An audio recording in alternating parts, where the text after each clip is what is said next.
Köszöntök mindenkit egy újabb videóban, ahogy ígértem, a tankaim közül az egyik legkisebbel, tehát két kis szintű tankon van jelenleg, a Matilda, és ez mind a kettő 4-es szintű, tehát most ezzel jelentkezem egy újabb tankázos videóban, ahol is hozzá kell tennem, hogy ezt a löveget, tehát a troll löveget, azaz a 105 mm-es löveget most szereltem fel erre a tankra, tehát ez a csata előtt tettem fel rá, és most megyek vele első csatát, tehát úgy nézzétek ezt a videót. Jó szórakozást kívánok mindenkinek!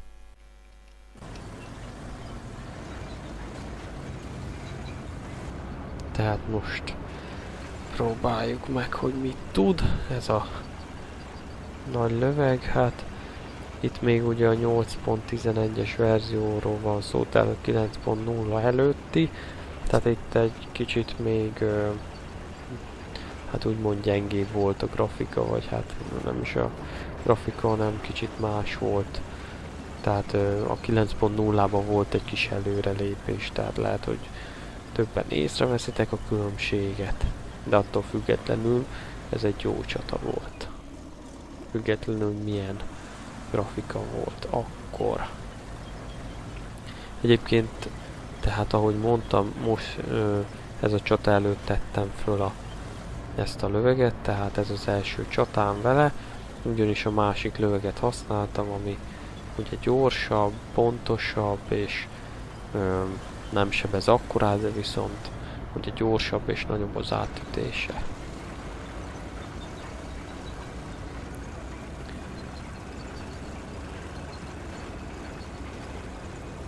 Gondoltam, kipróbálom itt a városban. Ott az első jelölt.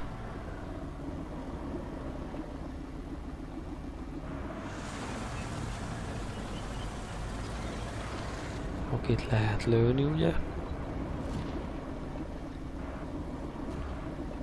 Hát ugye a célzás idő is elég sok. Legalábbis a másikhoz képest mindenképp.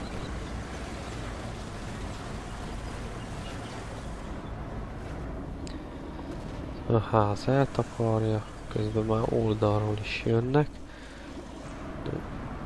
Nagyon elől vagyok.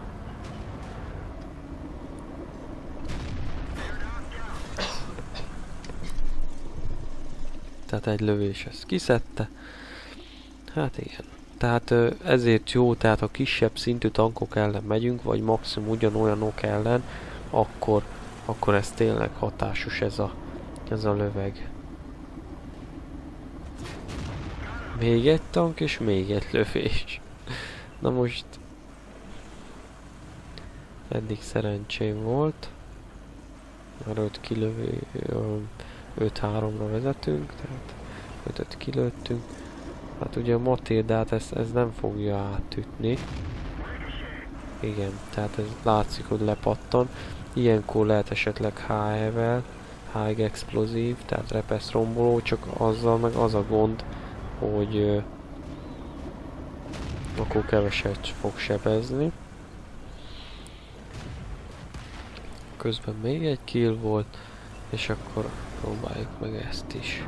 Tehát ilyen 100 HP-val, hogyha átüti ezeket, tehát semmi esélyük. Még ha repesszel lövök, akkor sem.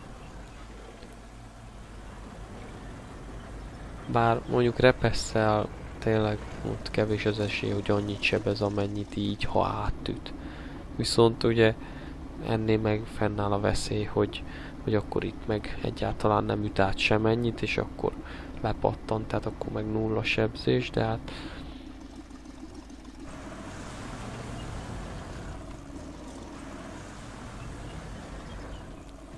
egyébként régebben többet mentem, ma már nem nagyon használom ezt a tankot, tehát nem azért, mert rossz, csak nem szeretek annyira kis szinten játszani.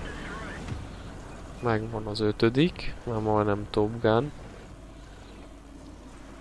És eddig minden tank egy lövés volt, illetve volt egy lepattanó. Na most oldalról beütötte, és akkor így meg már egyből 200-at sebzett, tehát erre senki nem számított. Viszont ott vigyáznom kell, mennyien vannak rajtam. Most melyiket is lőjem. Az, hogy milyen játékosok, hoppá, ez menet közben volt, azt ugye nem látom, mert és már 7 killnél tartok, tehát azt nem látom, mert nem működik így visszamenőleg az XVM, így sok verzióval ezelőtt nem működik, de nem baj, azért most nem az a lényeg, hogy ki milyen játékos, hanem hogy milyen volt a csata. Kicsit vissza kell mennem, mert hát azért mégiscsak 53 HP-n van, talán nincs olyan tank az ellenségnél jelenleg, ami nem tudna kilőni egy lövéssel.